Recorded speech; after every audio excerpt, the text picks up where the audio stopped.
Hello and welcome to this week's episode of Africa in 10 Minutes, where we bring to you a trending business news from around the continent, courtesy footprint to Africa. I am Mike Mesikeno. It's great to have you on the show. Let's take a look at the highlights for this week. Oil Libya Kenya GM travel ban lifted. MTN launches IPO in Ghana, targets 3.47 billion cedis. Ecobank named Africa's best and most innovative retail bank at Busan ceremony. Infinity Trust Bank records 222.7 million naira profit. Central Bank mandates BDCs to access foreign exchange window thrice. East African lender KCB Group among global banks selected to change banking sector business models. China's Southern Airlines increases Nairobi flights. And now the news. Libya Oil Kenya General Manager Duncan Murashiki is now free to travel after the High Court lifted a ban imposed on his exit from the country in an ongoing investigation involving 15 billion shillings claimed by the taxman. The travel ban was lifted by consent of both parties pending determination of the suit he has filed in court. Mr. Murashiki is Zimbabwean. The taxman wrote to the Director of Immigration Services seeking to have him prohibited from leaving the country unless the KRA Commissioner revokes the request in writing, prompting Mr. Murashiki to contest the decision in court.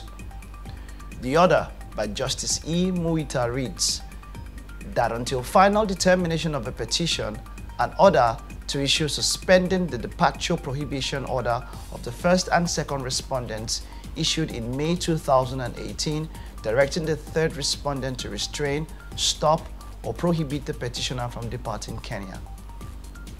Libya Oil Kenya Limited, which operates under the trade name Oil Libya, is the local subsidiary of Turmoil Africa Holdings Limited and operates 67 petrol stations across the country. MTN Ghana has said it's seeking to raise 3.47 billion cedis as it launches an initial public offering in the West African nation.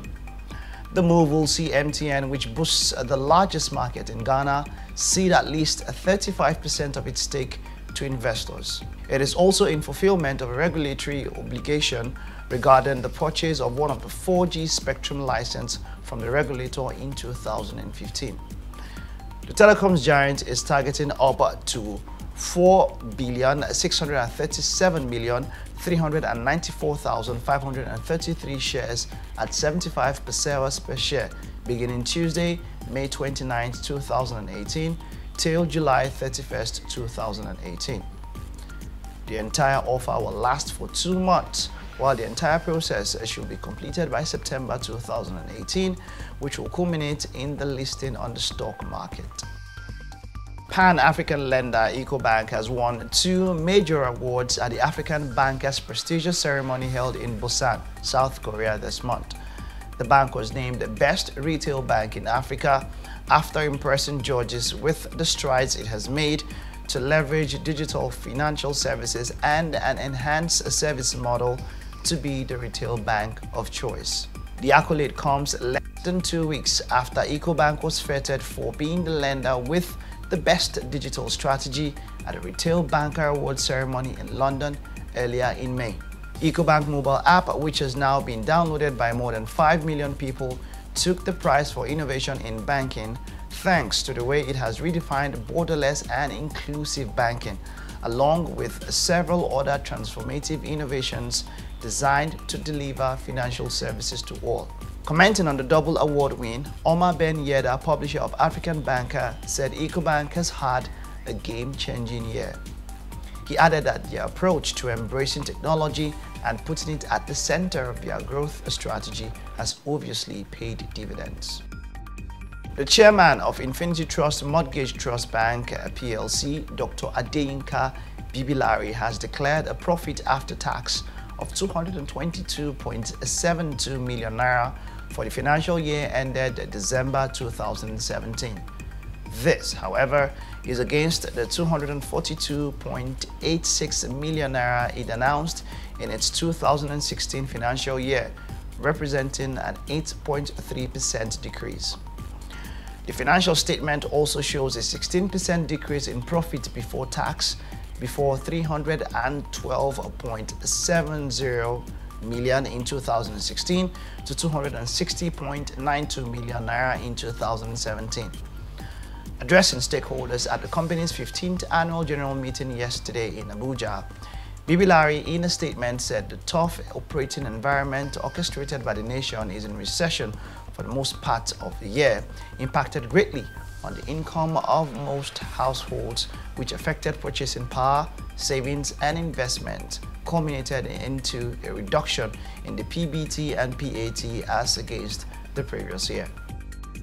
The Central Bank of Nigeria has made it mandatory for all the Bureau de Change operating in Nigeria to access foreign exchange from it thrice a week. A statement from the CBN Acting Director, Corporate Communications, Mr. Isaac Okorafor, on Sunday indicated that the new directive would allow eligible travelers more access to foreign exchange and allow more liquidity to the market.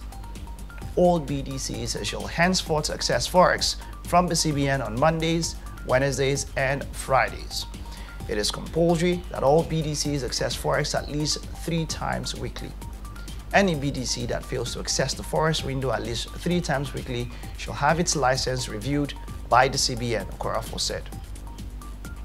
According to Okorafor, the CBN has also authorized all commercial banks to buy and sell foreign exchange to travelers, whether they operate an account in the said bank or not. KCB Group, East Africa's largest commercial bank, has been named among 26 leading banks from 19 countries across the world that will work together to change the banking sector's purpose and business model to align with the United Nations Sustainable Development Goals and the Paris Climate Change Agreement. KCB Group is among member banks of the UN Environment Finance Initiative, which believe that it is time for banks worldwide to affirm their purpose and align their business practices with the objectives of the Sustainable Development Goals. The banks recognize that with the SDGs and the Paris Climate Agreement, governments around the world have set out a vision for transformation and ambitious targets for a sustainable future. They also recognize that the global banking system is instrumental to achieving the SDGs, as 2/3 of finance worldwide is provided by banks. The lenders are developing global banking principles that will direct banks' efforts and guide their alignment with society's goals as expressed in the SDGs, the Paris Agreement, as well as national and regional frameworks. China Southern Airlines has increased its Nairobi-Guangzhou flights to 3 times a week to tap into the increased businesses and tourism travel between both countries. The airline will operate Monday, Tuesday and Friday flights using an Airbus A330-200 aircraft that has a 218 passenger capacity. The aircraft has 4, 24 and 190 first, business and economy class seats respectively. China Southern Airlines previously only flew into Nairobi on Mondays and Fridays. Sales and Marketing Officer Sospita Mobe said the new flight frequency will kick off starting June 10 to October, when the management is set to review the schedule. We are working together to promote a China-Kenya tour and travel business. To those traveling to China during the period, free accommodation in Guangzhou will be provided to passengers using China Southern Airlines and international code share flights if the connecting time is more than 8 hours but not more than 48 hours, said Mr. Mobe. On that note, we draw the curtains on this week's episode of Africa in 10 minutes. Let's take a recap of the stories. Oil Libya Kenya GM travel ban lifted. MTN launches IPO in Ghana, targets 3.47 billion cedis. Ecobank named Africa's best and most innovative retail bank at Busan ceremony. Infinity Trust Bank records 222.7 million naira profit. Central Bank mandates BDCs to access foreign exchange window thrice weekly. East African lender KCB Group among global banks selected to change banking sector business models. China's Southern Airlines increases Nairobi flights. You can send in questions, make comments, and keep up with the news on our various social media channels. Subscribe to our YouTube channel, like our page on Facebook, and also follow us on Twitter. Connect with us also on LinkedIn. Visit www.footprint2africa, where these stories were called from. Footprint to Africa, business news made in Africa by Africans for Africans.